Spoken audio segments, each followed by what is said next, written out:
Hello everyone, कैसे हैं आप सब लोग। मेरा नाम है अक्षय शर्मा और आप देख रहे हैं गुरुकुल फीचर मेकर।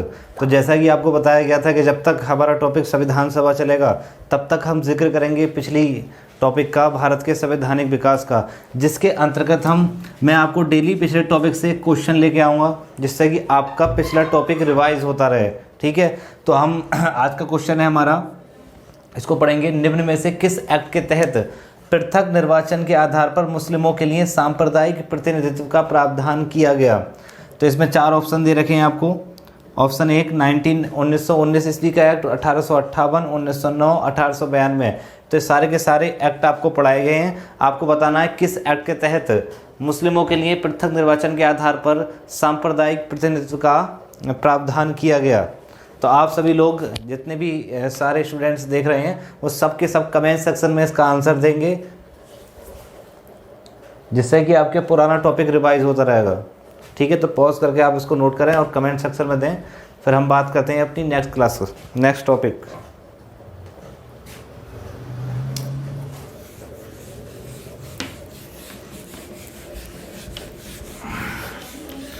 तो देखिए, जैसे कि मैंने बताया, हम चर्चा कर रहे थे इंडियन पॉलिटी के सेकंड टॉपिक संविधान सभा।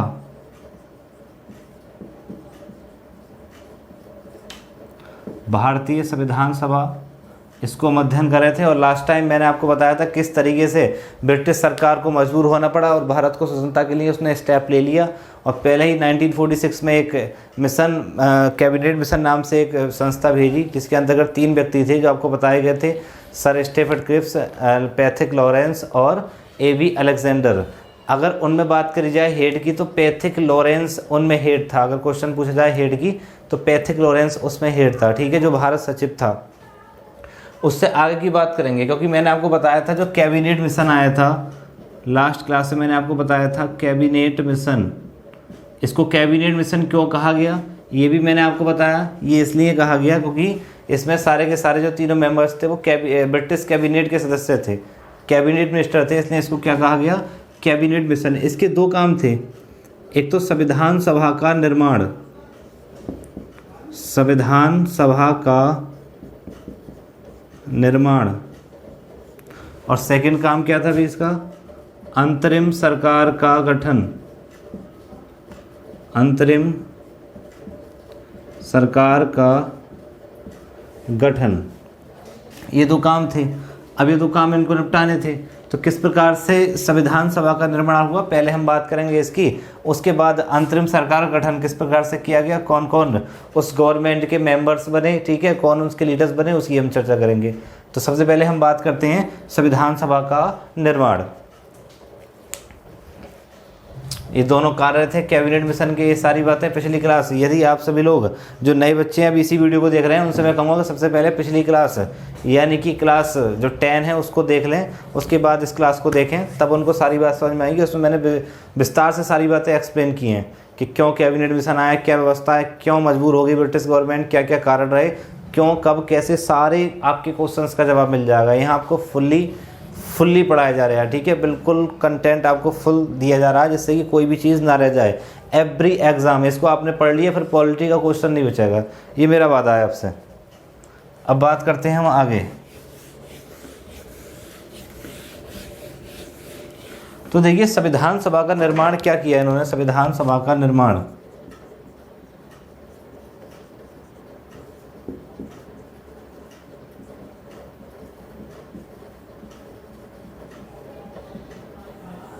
तो देखो, पहले मैं इसका एक स्ट्रक्चर बनाता हूँ, क्या मसला था।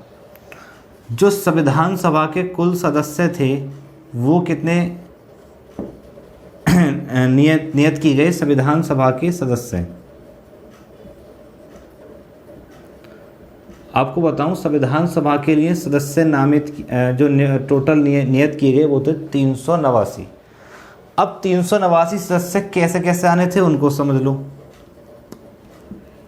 ये 389 सदस्य 3 जगह से आने थे। वो 3 प्लेसेस किस प्रकार से डिवाइड की थी, देखो। सबसे पहले 11 ब्रिटिश प्रांत, इनमें से जो 292 सदस्य थे वो आने थे 11 ब्रिटिश प्रांतों से। अभी समझाऊंगा ब्रिटिश प्रांत क्या है। इनमें से 4 सदस्य आने थे चीफ कमिश्नरियों से,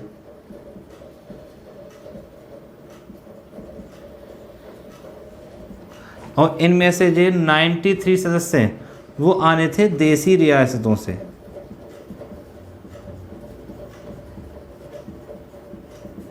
अब ये हैं क्या, 3 पार्ट क्या हैं? देखो समझने की कोशिश करें। जो भारत है आज, आप सभी जानते हैं भारत में राज्य कितने हैं आज? 28, और 9 क्या हैं उसमें? केंद्र शासित राज्य, सभी जानते हैं। तो उसी प्रकार से उस समय में जो राज्य थे वो ब्रिटिश प्रांत की तरह थे, और जो केंद्र शासित राज्य थे वो किसकी तरह थे? चीफ कमिश्नरी की तरह। लेकिन जो देसी रियासतें हैं, ये देसी रियासतें हैं जैसे छोटे राजा, नवाब, जमींदार, जिनका कोई यहाँ वोटिंग कोई सिस्टम नहीं है यहाँ पर, ठीक है। यहाँ पर राजतंत्र चलता है। तो छोटे मोटे जो राजा थे, नवाब थे, वो किस में आ गए? देसी रियासतों में। तो आज की अगर मैं कंपेयर करूँ तो ब्रिटिश प्रांत स्टेट हो गए, चीफ कमिश्नरी केंद्र शासित प्रदेश हो गए, और ये वाली व्यवस्था आज हमारे राज्य देश में है नहीं। ये वाली व्यवस्था पहले थी, मैंने बता दी क्या थी, जो राजा महाराजा होते। तो इस प्रकार से सदस्य लिए गए 389, ठीक है। अगर मैं आपको बताऊं 11 ब्रिटिश प्रांत क्या थे, तो ये आपको बता दें 11 ब्रिटिश प्रांत में एक आपका बंगाल जो स्टेट थे उस समय जब ये सारा प्रोसेस चल रहा था आज़ादी से पहले, तो भारत में कितने स्टेट थे? 11, और 4 क्या थी?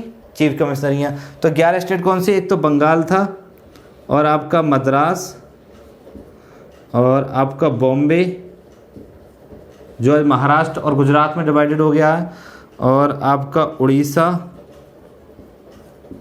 बिहार, पंजाब और संयुक्त प्रांत। ये संयुक्त प्रांत जो है ये यूपी है, जिसको आज हम यूपी कहते हैं। पहले क्या था? ये संयुक्त प्रांत था, ठीक है। और एक आपका मध्य प्रांत, इसमें मध्य भारत आता था, और आपका सिंध, ठीक है। एक आपका उत्तर पश्चिम सीमा प्रांत, उत्तर पश्चिम पाकिस्तान की तरफ वाला सीमांत प्रांत, और आपका 1 2 3 4 5 6 7 8 9 10 बंगाल, मद्रास, उड़ीसा, और एक आपका हो गया असम। ये आपके 11 प्रांत थे उस समय ब्रिटिश में। और जो चीफ कमिश्नरियाँ थी वो थी आपका एक तो दिल्ली, एक अजमेर मारवाड़ राजस्थान, ठीक है, राजस्थान में है ये, और आपका एक कुर्ग, ये कर्नाटक में है, और एक आपका बलूचिस्तान। प्रत्येक में एक एक सीट, ठीक है। 292 लोग जो आएंगे वो इन 11 प्रांतों से चुनकर आएंगे।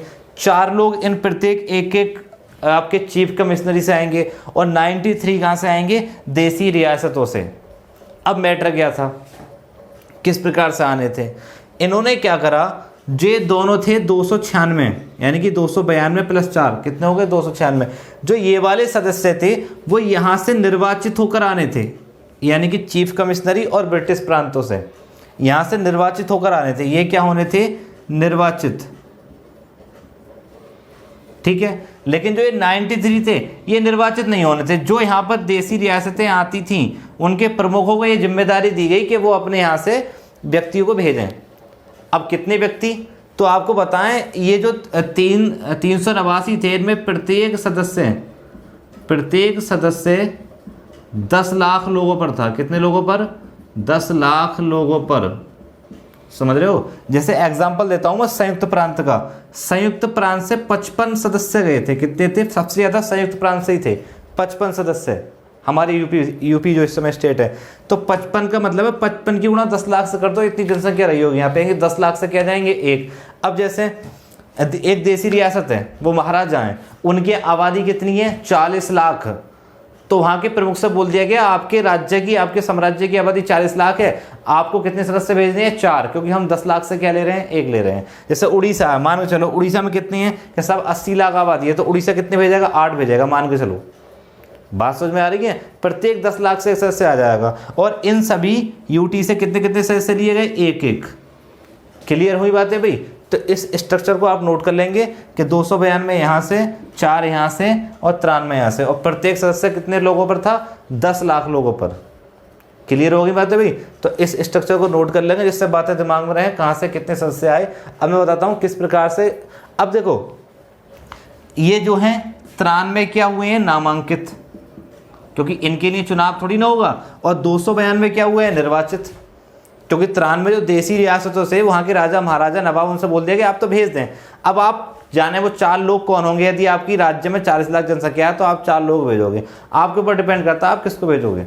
लेकिन यहाँ पर चुनाव होगा। यहाँ पर यदि उत्तर प्रदेश में 55 सदस्य मिले हैं तो 55 की निर्वाचन व्यवस्था होगी। किस प्रकार की निर्वाचन व्यवस्था होगी उसको ही मैं भी समझाऊंगा। तो अगर पूछा जाए संविधान सभा के सदस्य सारे के सारे निर्वाचित थे क्या उसमें बैठने वाले? नहीं, आंशिक रूप से निर्वाचित और आंशिक रूप से नामांकित। अगर ऑप्शन आ जाए पूछ ले तो सारे के सारे निर्वाचित होकर नहीं आए थे, कुछ नामांकित भी होकर आए थे देसी रियासतों के। तो बात समझ में आई सभी के? ठीक है, तो आशा करता हूँ आप सारी बातें समझ पा रहे होंगे और आगे भी हम चर्चा करेंगे। तो ये लोग 389 इस प्रकार से, और ये सारा काम कौन कर रहा था? Cabinet mission. 389 सदस्य इतने इतने आए। अब इनका चुनाव किस प्रकार से हुआ वो सारी बातें समझते हैं। ठीक है, मैं वन लाइनर करके आपको सारी बातें लिखा देता हूँ। देखिए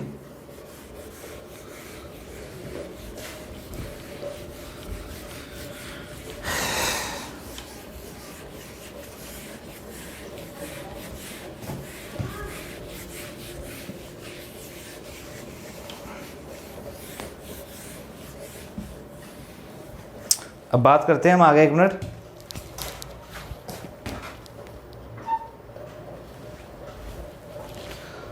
चलिए अब आगे बात करते हैं हम लोग क्या व्यवस्थाएं थीं। तो पॉइंट नोट करेंगे कि ब्रिटिश प्रांत जो समझाया था उसको नोट कर लेंगे। ब्रिटिश प्रांत तथा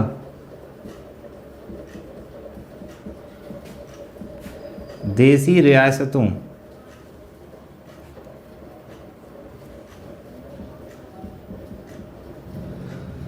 के लिए सीटों का निर्धारण, सीटों का मतलब जो 389 सीटें थीं उनमें कितनी किसको दी जानी है, सीटों का निर्धारण उनकी जनसंख्या के अनुपात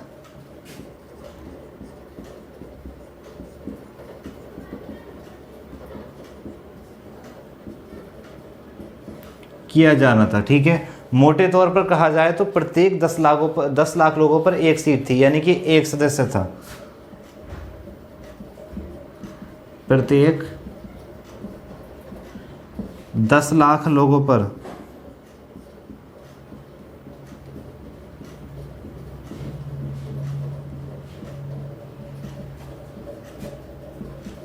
एक सदस्य था। ठीक है, और इसके बाद क्या हुआ? जो ब्रिटिश प्रांत से आने थे जो व्यक्ति, उनको भी समुदाय के आधार पर बांटा गया। कि सपोज दैट आप यहाँ समझने की कोशिश करें, जैसे ये मान के चलो कोई स्टेट है, इसकी जनसंख्या कितनी है? 40 लाख। तो आप खुद बताइए यहाँ से संविधान सभा में कितने लोग चुनकर जाएंगे? तो आप बोलोगे सर 4 सदस्य। क्यों जाएंगे सर? क्योंकि आपने बोला प्रत्येक 10 लाख पर एक सदस्य जाना है। तो माना इस स्टेट के 40 लाख निवासी हैं इसमें, तो इससे यहाँ से कितने सदस्य जाएंगे? 4 सदस्य जाएंगे, क्योंकि 10 लाख पर एक जाता है। अब सपोज दैट इन 40 लाख में, बहुत इंपॉर्टेंट बात है, समझ में आ जाएगी सारी बातें आपके, 10 लाख और 30 लाख, ये क्या है भाई? 10 लाख यहाँ पे हिंदू हैं, ये मान के चलें, और यहाँ पर 30 लाख हिंदू हैं और 10 लाख क्या है? मुस्लिम्स। तो ये भी बात तय है, इन 4 में से 3 क्या होंगे? हिंदू सदस्य होंगे और 1 क्या होगा? मुस्लिम। यानी कि समुदाय के आधार पर भी रिप्रेजेंटेशन किया गया। क्लियर हुई बात है भाई? कि स्टेट के अंदर भी क्या होगा? कोई ब्रिटिश प्रांत है तो उसके अंदर उन सीटों का निर्धारण जो जनसंख्या के आधार पर, उनका निर्धारण भी किस आधार पर होना है? उनका निर्धारण होना है समुदाय के आधार पर। बात समझ में आ रही है सभी के आपके? ठीक है, तो आशा करता हूँ समझ पाए होंगे ये वाली बात। तो क्या था, ब्रिटिश, नोट कर लेंगे इस बात को, इस बात को नोट करेंगे सभी कि ब्रिटिश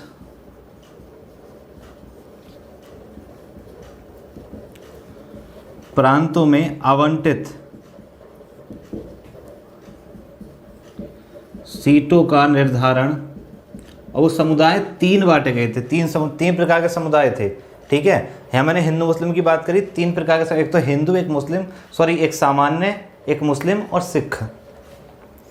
ब्रिटिश प्रांतों में आवंटित सीटों का निर्धारण 3 प्रमुख समुदायों में जनसंख्या के आधार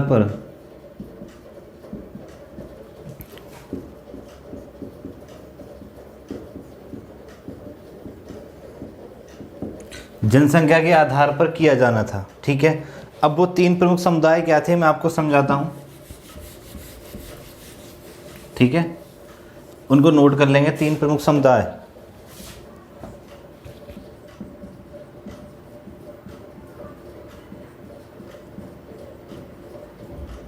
एक आपका सामान्य,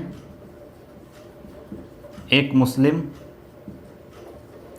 और एक आपका सिख। 213 इस प्रकार से सामान्य लोग, 79 मुस्लिम्स और 4 सिख। इस प्रकार से सीटों के विभाजन हुए इनकी जनसंख्या के आधार पर। 79 मुस्लिम्स को सीट क्यों दी गई? उनकी जनसंख्या के आधार पर। 213 सामान्य को दी गई उनकी जनसंख्या के आधार पर, और 4 सिख। अब आप सोच रहे होंगे सामान्य में कौन कौन है, तो आपको बता दूं जितने भी लोग बचे, हिंदू, ईसाई, बाकी जितने कास्ट बची, वो सब की सब किस में आ जाएंगी? सामान्य में आ जाएंगी। ठीक है, इन 2 को छोड़ करके।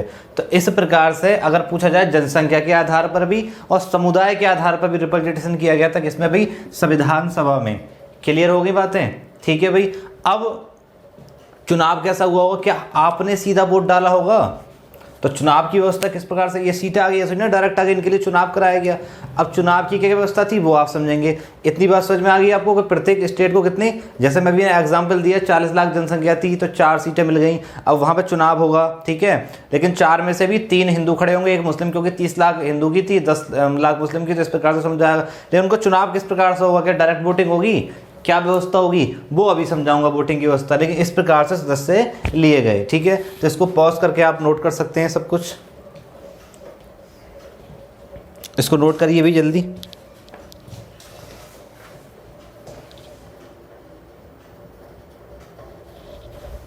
नोट करिए इसको।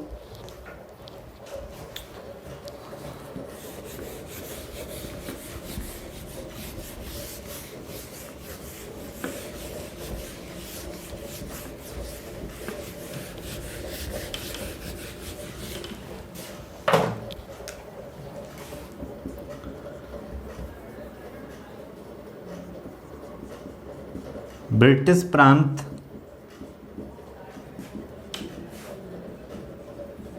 प्रत्येक सदस्य, ब्रिटिश प्रांत के प्रत्येक सदस्य का निर्वाचन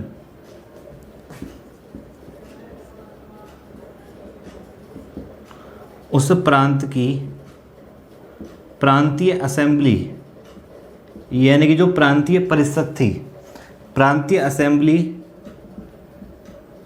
के उस समुदाय द्वारा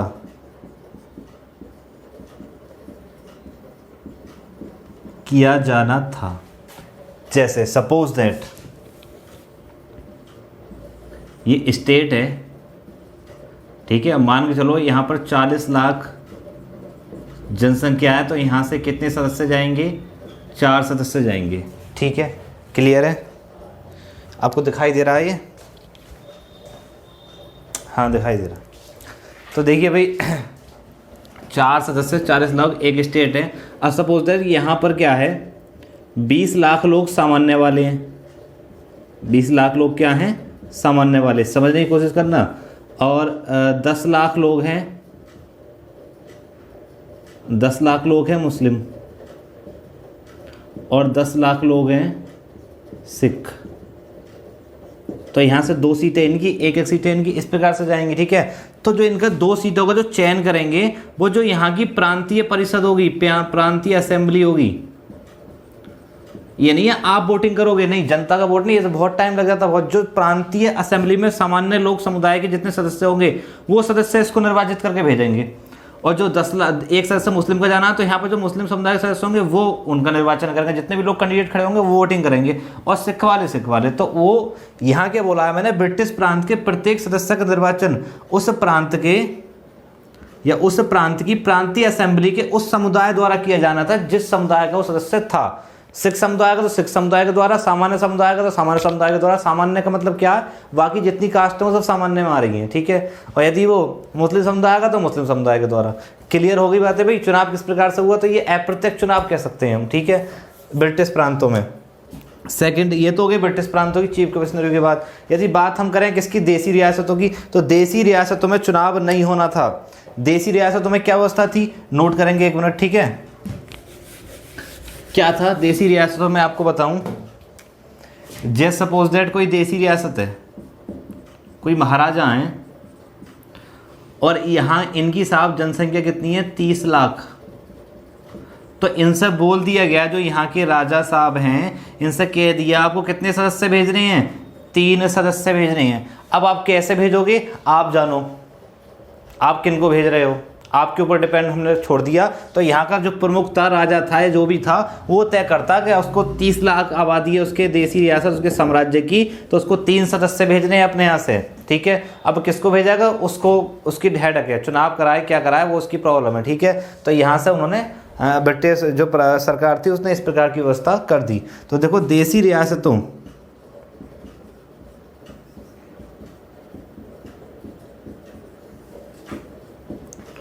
के प्रमुखों को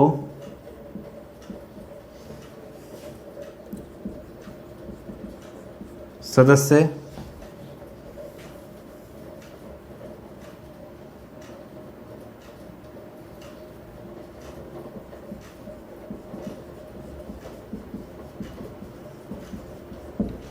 नामांकित कर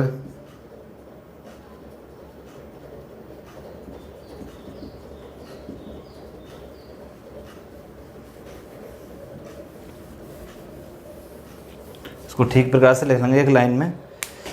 मार्कर चेंज कर लेते हैं, 1 मिनट रुक जाएं।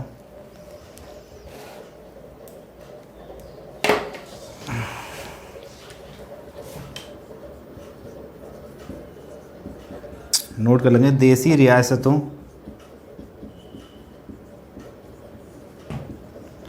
के प्रतिनिधित्व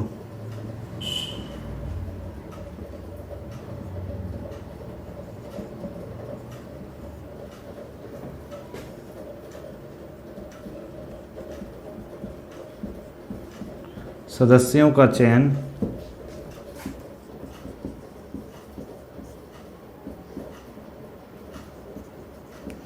रियासत प्रमुखों को करना था। अब थोड़ा सही लैंग्वेज है, यानी कि जो देसी रियासतों से जो प्रतिनिधि आएगा, जैसे मैंने बताया 3 आ रहे हैं, 30 लाख है, तो उन 3 का पावर किसको दी गई, वहाँ के प्रमुख को, चाहे वो राजा है, नवाब है, जमींदार है, जो भी है। यानी कि देसी रियासतों के प्रतिनिधित्व करने वाले सदस्यों का चयन रियासत प्रमुखों को करना था। इस प्रकार से व्यवस्था की गई। तो आशा करता हूँ आपके बात समझ में आई होगी। ठीक है, तो इस प्रकार से 389 सदस्य निर्वाचित होकर आ गए। अगर बात करी जाए सामान्य से तो 213, मुस्लिम कितने थे 79, और यदि बात करी जाए सिक्खी तो वो कितने थे 4। इस प्रकार से समुदाय विभाजित था। लेकिन अगर एक स्ट्रक्चर और बनवाऊंगा आपको, इसको नोट कर लेंगे। वो स्ट्रक्चर क्या था, यदि आपसे पूछा जाए कि पार्टी वाई, क्योंकि उस समय पार्टियां भी थी, तो पार्टी के आधार पर किस प्रकार से रिप्रेजेंटेशन था। तो जो 296 का चुनाव हुआ था, चुनाव किसका हुआ था 296 का। यदि इन 296 में पार्टी की बात करी जाए तो जो भारतीय राष्ट्रीय कांग्रेस है, भारतीय राष्ट्रीय कांग्रेस, इसके कितने मेंबर्स थे 208, और एक मुस्लिम लीग, मुस्लिम लीग जो पार्टी थी इससे आए थे 73, और बाकी अन्य से आए थे कितने 15 सदस्य। तो ध्यान देंगे ये पार्टी वाइज विभाजन है। यदि मैं समुदाय की बात करूं, समुदाय की, तो 296 इस प्रकार से थे। मैं एक बार और लिख सकूँ, एक बार और लिखा देता हूँ। सामान्य के 213 और टोटल जो मुस्लिम थे 79 और सिख कितने थे 4। ये 3 समुदाय के आधार पर थे और ऊपर पार्टी के आधार पर 296। आप बोल रहे हो सर 389 की बात क्यों नहीं कर रहा हूँ? क्योंकि भाई साहब 389 में से इन 296 के लिए तो चुनाव हुआ है, जो 93 हैं उनके लिए चुनाव नहीं हुआ है। ठीक है, वो 93 जो हैं वो कहाँ से आए हैं? 93 जो हैं वो देसी रियासतों से आए हैं। इन 296 में क्या है? 296 में से 292 ब्रिटिश प्रांत, 292 ब्रिटिश प्रांत और 4 क्या हैं? चीफ कमिश्नरियाँ। ठीक है, और 93 देसी रियासत। तो इनके लिए चुनाव हुआ है, इनके लिए चुनाव नहीं हुआ। ये नामांकित हो गया है कहाँ से? देसी रियासतों से। तो बात समझ में आई। तो इस प्रकार से 389 का चयन किया गया, जिनमें से 296 के लिए चुनाव में समुदाय के आधार पर ये था विभाजन और पार्टी के आधार पर ये था विभाजन। क्लियर है भाई? ठीक है, इसको नोट कर लेंगे।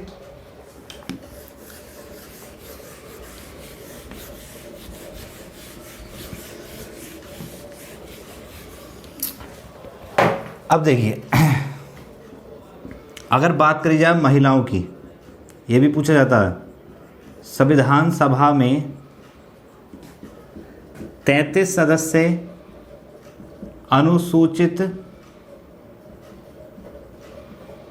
अनुसूचित जाति तथा 15 सदस्य महिला थीं। यानी कि 33 सदस्य अनुसूचित जाति के थे, दलित वर्ग से थे। ठीक है, और 15 क्या थे भी? महिलाएं थी, अगर पूछा जाए हमसे। और जुलाई, ये ध्यान रहेंगे, जुलाई अगस्त के समथिंग 1946 ईस्वी में संविधान सभा के लिए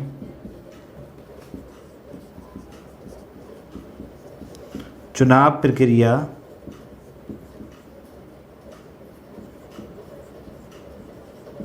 संपन्न की गई। ठीक है, यानी कि जुलाई अगस्त 1946 में पहला काम हमारा निपट गया। ठीक है, तो संविधान सभा का निर्माण था किस प्रकार से हुआ मैंने आपको बता दिया। 389 सदस्य, हमारी संविधान सभा में कितने सदस्य थे? 389।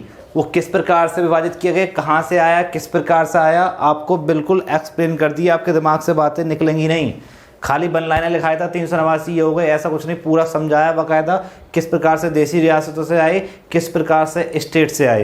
तो बाकी आपको बिल्कुल बेहतरीन तरीके से समझाया गया है। ठीक है, तो आप ये ना सोचें सिर्फ वन लाइनर बना के आपको किताबी भाषा पढ़ाई जाएगी, नहीं, आपको समझाया जाएगा। यहाँ पर किताब में और उसमें यही तो फ़र्क है। किताब में वन लाइनर लिखा हुआ आपके ऊपर डिपेंडेबल है, यहाँ आपको एक एक बात विस्तार से एक्सप्लेन करी जाएगी कि मसला था क्या। तो आपको आशा करता हूँ समझ में आई होगी कि संविधान सभा का निर्माण किस प्रकार से हुआ। और कैबिनेट मिशन का पहला काम यही था ना, तो वो कंप्लीट हो गया। अब हम बात करते हैं सेकंड काम की।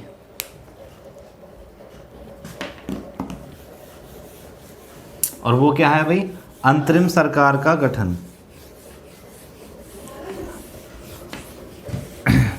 यानी कि इन्होंने क्या किया कि जो 389 लोग हैं, ये क्या करेंगे? संविधान बनाएंगे। दिल्ली में बैठ करके एक जगह बैठक होगी। ठीक है, इनका काम क्या होगा? संविधान बनाना। लेकिन संविधान ऐसा तो है नहीं आज बैठे और कल बन गया भाई, एक लंबा टाइम लगेगा संविधान बनाने में, विचार विमर्श होंगे, सभी लोगों की अपनी अपनी राय होंगी। ठीक है, तो तब तक देश व्यवस्था कैसे चलेगी? तो जब तक संविधान बनकर तैयार होगा तब तक देश में एक टेम्पररी गवर्नमेंट, एक अंतरिम सरकार का गठन होगा, जो जब तक संविधान नहीं बन जाता तब तक वो सरकार क्या करेगी? शासन चलाएगी। बाकायदा जैसे एक प्रधानमंत्री होता है, हर एक मिनिस्टर होते हैं, इस प्रकार की व्यवस्था की जाएगी। अब क्या होगी वो टेम्पररी गवर्नमेंट? वही हमको पढ़ना है। तो सेकेंड स्टेप क्या है हमारा? संविधान सभा, हाँ, तो पहला हो गया। अगला है अंतरिम सरकार का गठन। कैबिनेट मिशन का सेकंड काम अंतरिम सरकार का गठन। तो ये पूछा जाता है कि ये गठन कब किया गया, तो ध्यान रखेंगे अंतरिम सरकार का गठन किया गया है 2 सितंबर 1946, यानी कि 2 सितंबर 1946 को अंतरिम सरकार का गठन किया गया। उसमें 14 लोग थे। ठीक है, जो मिनिस्ट्री पूरा कैबिनेट बना हुआ था, जिसके प्रधानमंत्री कौन थे भाई? पंडित जवाहरलाल नेहरू। तो आपसे पूछ लिया जाता है कि बताइए प्रथम जो अंतरिम सरकार थी उसमें प्रधानमंत्री कौन थे, या ये डिपार्टमेंट किसके पास था, या फिर ये डिपार्टमेंट किसके पास था। तो ये सारी चर्चाएं कर ली जाती हैं कैबिनेट मिशन की। तो इसको हम नोट करेंगे एक एक करके। तो देखिए बात करते हैं अब हम उन 14 मिनिस्टर्स, 14 लोग जो इसमें अंतरिम सरकार में गठन में रखे गए थे। तो नंबर 1 पे थे भाई जवाहरलाल नेहरू, नोट करेंगे भाई जवाहरलाल नेहरू।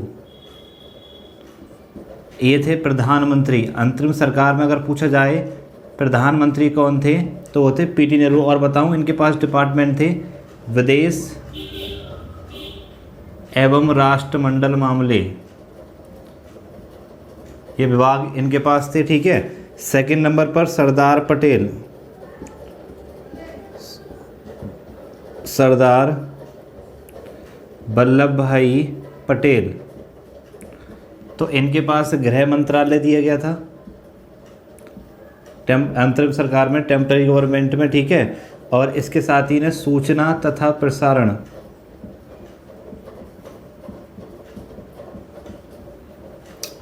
ये डिपार्टमेंट थे। थर्ड नंबर पे आप नोट करेंगे डॉक्टर राजेंद्र प्रसाद, इनको दिए गए थे खाद्य एवं कृषि, खाद्य एवं कृषि मामले कौन देखेंगे, डॉक्टर राजेंद्र प्रसाद। ये सारे डिपार्टमेंट तब तक ये लोग देखेंगे जब तक संविधान सभा का निर्माण नहीं हो जाए। संविधान सभा संविधान का निर्माण नहीं करती, जिसके पास निर्वाचन होगा उसके बाद जो व्यवस्थाएं होंगी, जो मिनिस्टर आए, जो पार्टी चुन कराएंगी, वो व्यवस्था चलाएंगे। टेम्पररी रूप से ये लोग अभी नियुक्त किए गए हैं, ठीक है। एक थे आपके सी राजगोपालाचारी। अभी एक 1947 के बाद स्वतंत्रता, पहला कैबिनेट मिनिस्टर, पहला जो आपका कैबिनेट मिनिस्ट्री है वो आएगी दूसरी, स्वतंत्रता के बाद दूसरी आएगी। अब ये अंतरिम सरकार पहली वाली है। स्वतंत्र भारत का प्रथम मंत्रिमंडल वो अभी चेंज होगा क्योंकि भारत पाक विभाजन हो जाएगा बीच में। लेकिन अभी ये लोग हैं, आगे क्या कहानी होगी मैं आपको विस्तार समझाऊंगा। अभी कैबिनेट मिशन के 2 काम, एक तो संविधान सभा का निर्माण और सेकंड क्या था, अंतरिम सरकार का गठन। तो सेकंड काम वो कर रहे हैं, 2 सितंबर को वो भी निपटा दिए इन्होंने, ठीक है। तो आपके सी राजगोपालाचारी,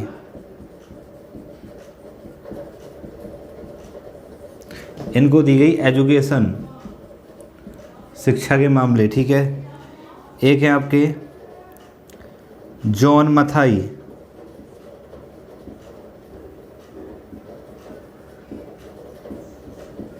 इनको दी गई उद्योग एवं आपूर्ति। कोई बच्चा कहेगा सर जॉन मथाई तो रेलवे मंत्री थे। अबे भाई अभी रेलवे नहीं है, जब ये स्वतंत्र भारत का प्रथम मंत्रिमंडल बनेगा तब इनको चेंज कर दिया जाएगा। इनको अंतरिम सरकार में क्या दिए गए थे, उद्योग एवं आपूर्ति। छठा नोट करेंगे आप बलदेव सिंह, इनको दिया गया था रक्षा। ये रक्षा मामले थे, इनको नोट कर लेंगे पॉज करके वीडियो, ठीक है। बाकी के फिर मैं नोट कराऊंगा आपको, इनको नोट कर लेंगे सभी।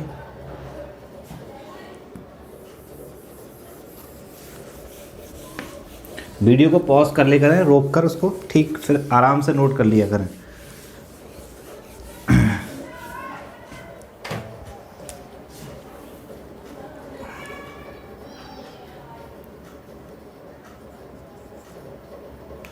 नेक्स्ट है आपके बाबू जगजीवन राम,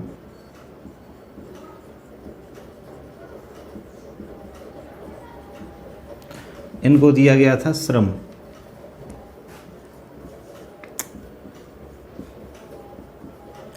लियाकत अली,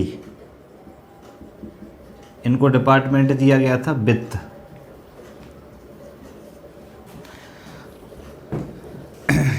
एक थे आपके जोगेंद्र नाथ मंडल, इनको दिया गया था विधि कानून मंत्री। और आपके थे एक आई इस्माइल इज़राइल चुंदरीगर,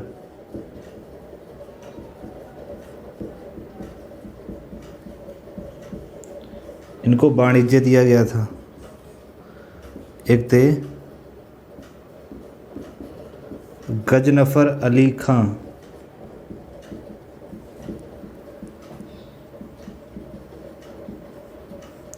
इनको दिया गया था स्वास्थ्य। एक थे आपके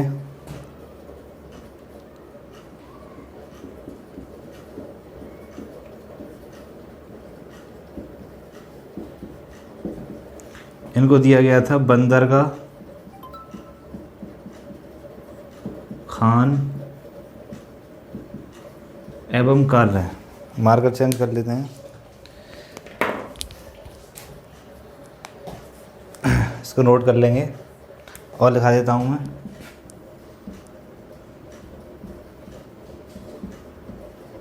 अब्दुल रव नस्तर,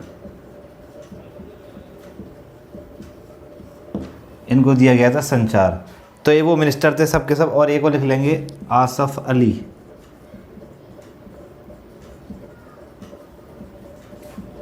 इनको दिया गया था रेलवे एवं परिवहन। ये सब मुस्लिम लीग से थे, आसफ अली। तो ये 14 लोग थे।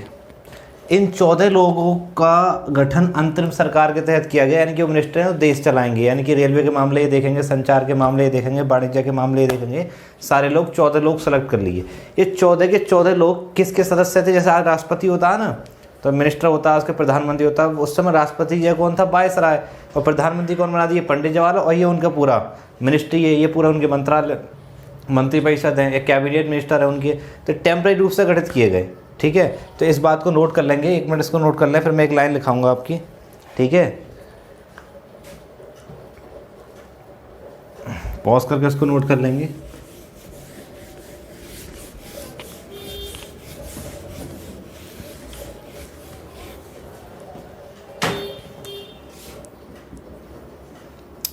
अंतरिम सरकार के सदस्य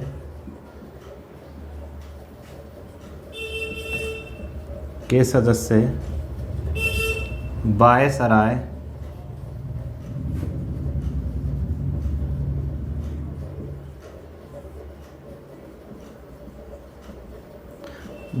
कार्यपालिका परिषद के सदस्य थे,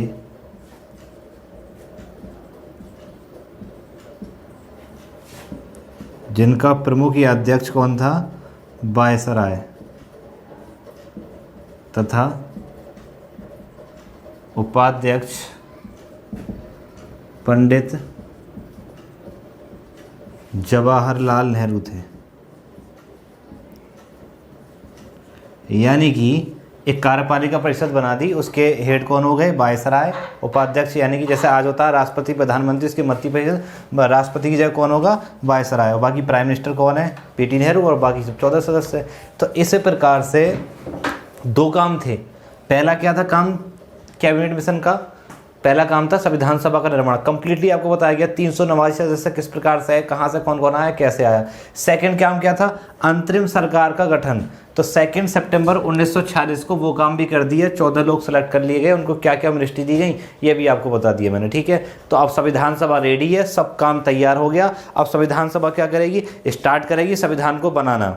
बैठ के होंगी, सत्र बुलाए जाएंगे, और इधर ये गवर्नमेंट क्या करना शुरू कर देगी? ये गवर्नमेंट व्यवस्थाएं करेगी भारत के लिए, तब तक जब तक संविधान बनकर तैयार नहीं हो जाता। तो अब संविधान सभा रेडी है। अब अगला टॉपिक होगा हमारा संविधान सभा की कार्यप्रणाली, यानी कि संविधान सभा किस प्रकार से अपना कार्य करेगी और संविधान को किस प्रकार से बनाएगी।